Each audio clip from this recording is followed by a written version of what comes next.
प्रधानमंत्री नरेंद्र मोदी और केंद्रीय गृह मंत्री अमित शाह को लेकर राजनीतिक बयानबाजी तेज हो गई है।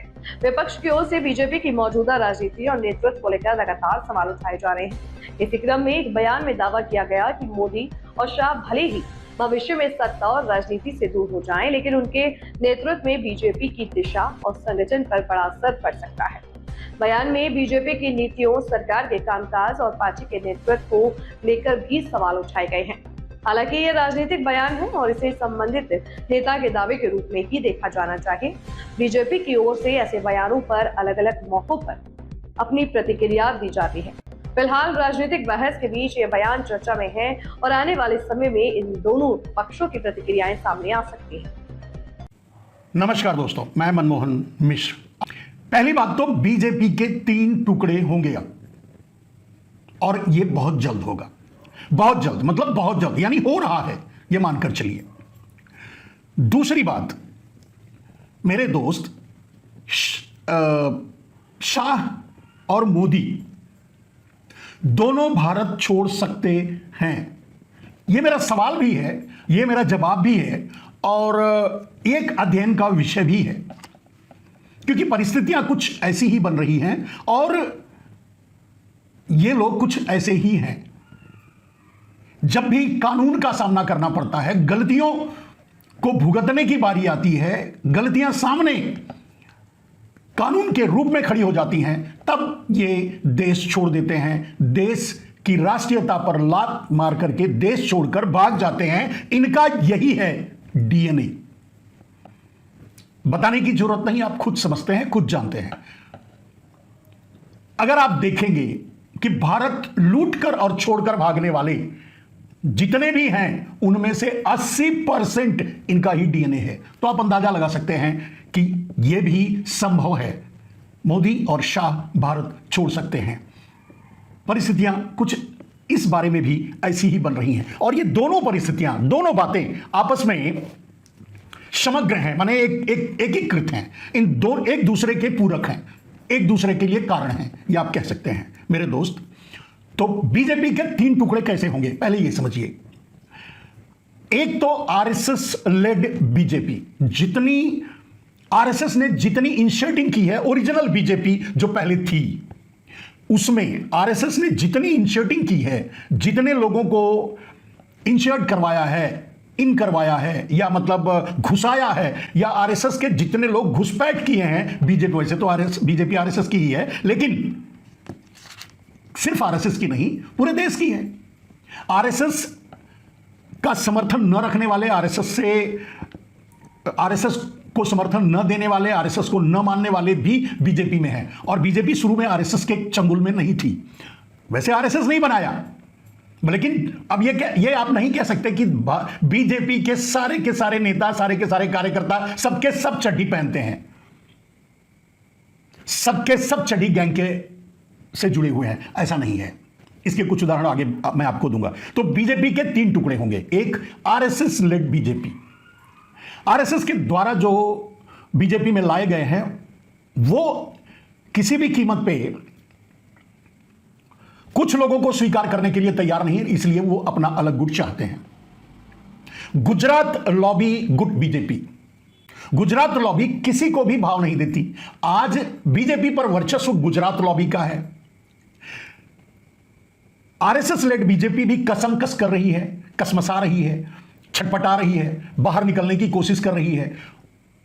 लेकिन सबसे बड़ी बात कि बिल्ली के गले में घंटी बांधेगा कौन, इस बात दोनों तीनों बीजेपी में चल रही है। तो यानी अभी तो पावर या ताकत सब कुछ गुजरात लॉबी वाली बीजेपी के पास है, और गुजरात लॉबी वाली बीजेपी देश के साथ बहुत बड़ा धोखा, अन्याय, ठगी सब कुछ किया है। पूरे देश को लूटकर गुजरात ले जाना चाहते हैं ये। इनका बस चले तो जूनागढ़ को ये दिल्ली उठाकर जूनागढ़ ले जाएं, यानी भारत की राजधानी जूनागढ़ बना दें। और आप देख ही रहे हैं कि पूरे देश के संसाधनों को लूट करके एक आदमी में समाहित, एक या दो चार चोरों में समाहित कर दिया गया, गुजरात के 2-4 चोरों में समाहित कर दिया गया, अडानी अंबानी जैसे लोगों में दे दिया गया। इससे भी त्रस्त है ओरिजिनल बीजेपी और आरएसएस लेड बीजेपी। इसीलिए मैंने कहा 3 टुकड़ों में बटेगी। तो गुजरात लॉबी अपना वर्चस्व छोड़ने के लिए तैयार नहीं है। इस हद तक कसम आपस में चल रहा है कि शाह और मोदी संसद आने की हिम्मत भी नहीं जुटा पा रहे हैं। कहीं संसद में ही बखेड़ा ना खड़ा हो जाए। और मोदी और शाह दोनों ने कुछ ऐसा इन दिनों में घटनाएं घटी है और कुछ ऐसा उन्होंने किया है जो जंतर मंतर पे किया, जो छात्रों के साथ इतना बड़ा अन्याय किया, आपस में भी कुछ सामंजस्य बन नहीं पा रहा। इसलिए संसद से भागे भागे फिर रहे हैं मोदी और शाह दोनों, लेकिन अपना वर्चस्व खोना नहीं चाहते। आरएसएस लेड बीजेपी चाहती है कि कंट्रोल उनके हाथ में हो, लेकिन ओरिजिनल बीजेपी चाहती है, जो बीजेपी के पूरे देश के कार्यकर्ता हैं, पूरे देश के नेता हैं, पूरे देश के लोग हैं, वो चाहते हैं कि बीजेपी योगी लेड बीजेपी बने, योगी को लीडरशिप दी जाए। और इसी लड़ाई के चलते शाह और मोदी संसद से भाग रहे हैं, देश से भाग रहे हैं, देश के कामों और समस्याओं से भाग रहे हैं। आपने देखा मेरे दोस्त, यहां तक कि आसाम में बाढ़ ने कहर ढाया हुआ है। ना मोदी ना शाह किसी ने अपना चेहरा दिखाने नहीं गए। जंतर मंतर पे इतना बड़ा आंदोलन हुआ। मन की बात तो इंस्टाग्राम पे नरेंद्र मोदी ने की, लेकिन सीधे सामना नहीं कर पाए, बच्चों को न्याय नहीं दे पाए।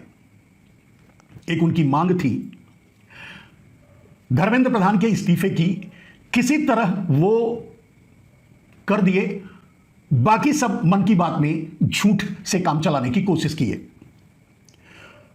तो जब असम के इस आपदा की परिस्थिति में अगर उनका ढाढ़स नहीं बंधा पा रहे हैं, उनकी मदद नहीं कर पा रहे हैं, वहां जा नहीं रहे हैं, वहां उनको देखने की कोशिश नहीं कर रहे हैं, तो आप अंदाजा लगा सकते हैं कि किस पसो पेश में है गुजरात लॉबी। और गुजरात लॉबी का मतलब मोदी और अमित शाह, बस। बाकी तो इनके चेले चपाटे हैं, इनके नीचे रहने वाले लोग, जो और दूसरे प्रदेशों से भी इनकी चमचागिरी से जो मिल जाता है अपनी झोली भर लेते हैं, ऐसे लोग। अब प्रश्न यह है कि बीजेपी योगी के हाथ में जाएगी, बीजेपी गुजरात लॉबी पूरा अपना वर्चस्व और बढ़ा लेगा और सबको किनारे कर देगा, या बीजेपी आरएसएस लॉबी के हाथ में जाएगी। यहां दो बातें स्पष्ट हैं। ये बात जो राजनीति को अंदर से जानते हैं और कम से कम बीजेपी के अंदर तक रहे हैं और जानते हैं, मेरे जैसे लोग, उन्हें पता है कि ना तो आरएसएस और ना ही मोदी और शाह योगी को मुख्यमंत्री बनाना चाहते थे। पहली बार भी, दूसरी बार भी नहीं बनाना चाहते थे, दोनों ही विरोध कर रहे थे। योगी अपने दम पर मुख्यमंत्री बने और बने हुए हैं। अगर इनको अवसर मिल जाए तो उन्हें उठाकर जब चाहे, मतलब जैसे अवसर मिले उठा के फेंक दें, लेकिन वो कर नहीं पा रहे हैं और कर नहीं पाएंगे। और यही पेच फंसा हुआ है। आरएसएस लॉबी योगी को पसंद नहीं करती, गुजरात लॉबी योगी को पसंद नहीं करती, लेकिन बीजेपी के रेगुलर ओरिजिनल जमीनी कार्यकर्ता और बीजेपी के सारे नेता योगी को पसंद करते हैं। इसीलिए मैंने कहा कि बीजेपी के अब 3 टुकड़े होंगे। क्लियर? और ये होंगे, आप देख लीजिएगा। अब रही बात इन लोगों के गायब होने के पीछे का राज। मोदी और शाह गायब हैं। जिन समस्याओं पर जो उन्होंने किया जंतर मंतर पे, जो उन्होंने जुर्म ढाया बच्चों पे, जनजी पे, उस पर बोलना चाहिए, नहीं बोल रहे हैं। और कोई बड़ी बात नहीं है, बोल सकते हैं, नहीं बोलना चाहते, क्योंकि कोई ये समझे या ना समझे, हम जैसे लोग और नरेंद्र मोदी, शाह और देश के बड़े नेता इस बात को अब समझने लगे हैं कि जंतर मंतर से उठी आग की चिंगारी पूरे देश में भड़क चुकी है, जेन जेड से लेकर के जेन अल्फा तक। और अब यह कभी शांत नहीं होगा जब तक समूल बीजेपी का सफाया नहीं हो जाएगा, क्योंकि बीजेपी रास्ता बदल नहीं सकती। जो उन्होंने शिक्षा के साथ किया, जो उन्होंने व्यवस्था के साथ किया, जिस तरह से उन्होंने देश को खरीदकर अडानी को दिया, जिस तरह से उन्होंने नौकरी के मामले में, जॉब के मामले में, शिक्षा के मामले में, स्वास्थ्य के मामले में, गरीबी रेखा के मामले में, महंगाई के मामले में, किसानों की समस्याओं के मामले में किसी भी समस्या का समाधान नहीं दिया। जो झूठे वादे करके आए थे उसमें से एक भी पूरा नहीं किया। तो अब जाने के अलावा कोई रास्ता बचा नहीं है। और यह गुजरात लॉबी अच्छी तरह जानती है कि उन्होंने जितना बड़े बड़े कांड कर चुकी है, उस कांड का अंतिम सिरा तिहाड़ जेल में ही खुलता है। तो फिर कहने की बात नहीं है कि इनका डीएनए यही कहता है कि जब तक भोग सको भोग लो, नहीं तो भाग लो। अभी भोग रहे हैं और जैसे ही लगेगा कि अब भोग नहीं पाएंगे, विलासिता खत्म, तो भाग लेंगे। तो भागने का भी वक्त आ रहा है। संसद से गायब हैं, राज्यसभा से गायब हैं। मेरे दोस्त, देखना, देश को यह देखना होगा कि अब योगी लेड बीजेपी देश में बचेगी, जो असली बीजेपी है। आरएसएस लेड बीजेपी आगे बढ़ पाएगी, कब्जा कर पाएगी, जो उनका ख्वाब रहा है, पिछले दरवाजे से राजनीति करना और देश को लूटना। या फिर गुजरात लॉबी ऐसे ही देश को लूटती रहेगी। यह निर्णय अब बहुत जल्द हो जाएगा, सामने आ जाएगा। जंतर मंतर से जो उठा जनजट का आंदोलन, वो अब खत्म होने वाला नहीं है। वो अब गांव गांव तक पहुंचेगा। शिक्षा में आमूल चूल परिवर्तन होने तक ये जारी रहेगा। और वो इनके बस का नहीं, ये नहीं कर पाएंगे शिक्षा में बदलाव या शिक्षा को सार्वजनिक पर करना। ये इनके बस का नहीं है, ये जानते भी नहीं, इन्हें पता भी नहीं है। तो ये काम नहीं कर पाएंगे, तो भागने के अलावा रास्ता बचा क्या है? आप देख रहे हैं कि राहुल शायद कुछ दिनों में, एक दो दिन में प्रोग्राम करने वाले थे। छात्रों की गूंज जो शायद कोटा और देहरादून के बाद अब प्रयाग में करने वाले थे, उसका जो परमिशन था वो कैंसिल कर दिया गया। उसको रोकने की कोशिश की जा रही है। लेकिन वो रुके ना रुके, छात्रों को ये पीटें, भगाएं, गोली चलवाएं, AK-47 चलवाएं, पैलेट गन चलवाएं, कील ठुकी लाशियां चलवाएं, अपने आरएसएस के गुंडों से कुछ भी कर लें। अब वक्त आ गया है इनके राजनीतिक अंत का। राजनीति में अब इनके लिए कोई जगह नहीं बची है। इनको तय करना है कि भारत की कानून व्यवस्था का सामना करते हुए, भारत में कानून का सामना करते हुए अपने कर्मों को अच्छा या बुरा भोगेंगे या भागेंगे। दो ही रास्ते हैं। और आप जानते हैं इनका डीएनए भी यही कहता है कि भागेंगे, मैं जैसा समझता हूं। और इतिहास को भी देखोगे तो आपको यही मिलेगा। मेरे दोस्त, अभी रांची में आंदोलन चल रहा है जेनजी का। गोदी मीडिया, सुपारी मीडिया, डाबर मीडिया जैसी भी मीडिया है जो करती है, वो अपना काम अच्छे तरीके से कर रही है। सवाल उनसे पूछ रही है जो खुद सवाल बन करके सरकार के सामने खड़े हैं। यानी गोदी मीडिया यह कहना चाहती है कि कॉकरोच अब झारखंड क्यों नहीं जाते, या ऐसे पत्रकार जो राष्ट्रवादी अपने आप को बताते हैं और आंदोलन में डटे हुए थे, वो झारखंड क्यों नहीं जाते।